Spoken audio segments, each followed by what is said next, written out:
Question, very short question, says, is there any point in praying to God for help since there is only one? Let me just... is there any point in praying to God for help since there is only one? This is a question that really confused me for a very long time as well, so I think it's very useful to talk about. There's a point as a separate being, isn't there, where we feel sometimes quite moved to pray to God, or to perhaps a particular being that we feel a resonance with, that may we really feel a connection with, that we want some help from, or some guidance from.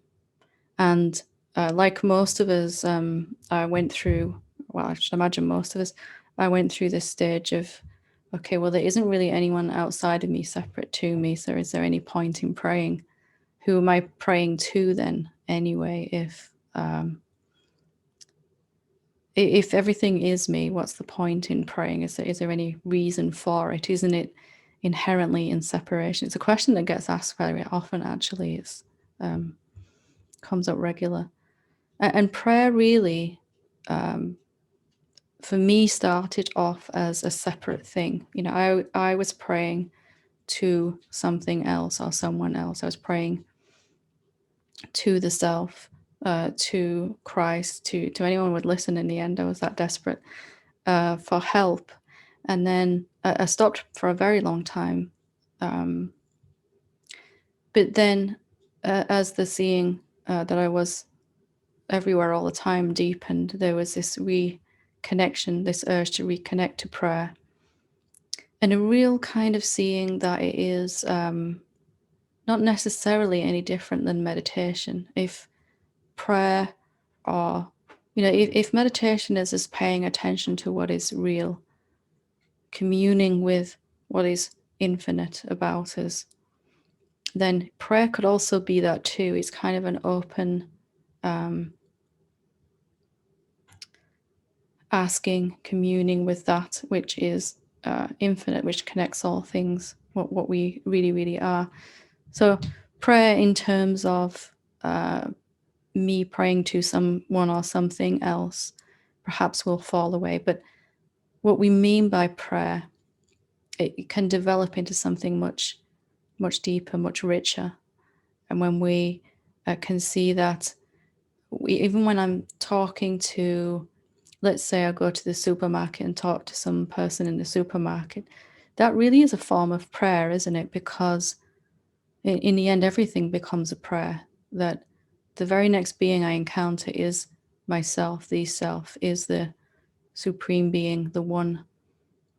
And my loving interaction with that being is a kind of prayer to the one, isn't it? To the self, in a way. It's a kind of service. It's a kind of intimacy, as we were saying before.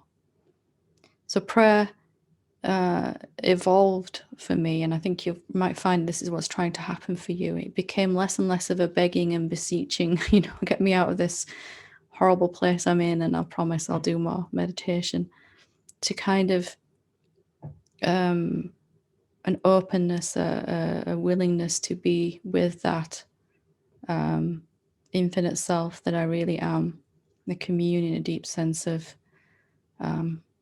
merging.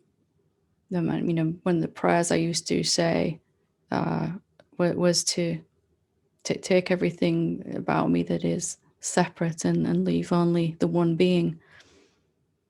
And that was a prayer to the one being. So I think prayer evolves, and it can be a very, very useful tool.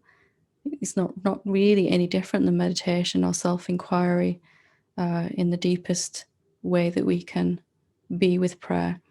And ultimately, our life becomes a kind of a prayer, doesn't it? Eventually, the whole way we're moving and living and reacting to other beings and things is a kind of reverence in the end to what we really are, what everything really is. It's just kind of how I started this evening. If I'm seeing the essence of what things are, then that's a kind of prayer in itself, a continuous eventually effortless, ongoing prayer, where it's not really so much words are spoken, it's really where I'm coming from. I'd rather see the essence of everything than the more about the thoughts, less about the thoughts rather, that are going through my mind about this thing.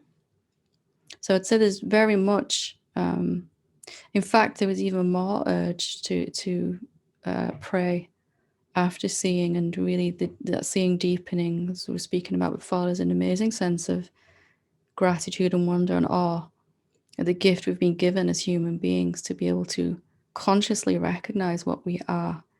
And that awe and that wonder and that gratitude is a kind of prayer in itself, just a reverence for not a particular being out there, but just for the wonder and the splendor that is all of this. So maybe your prayer is evolving how you pray, and what you're praying to is changing. It could just be as simple as finessing, accessing a higher energy field. It doesn't have to be in separation. So, okay, we'll leave it there for today. Thank you very much for joining me. Namaste.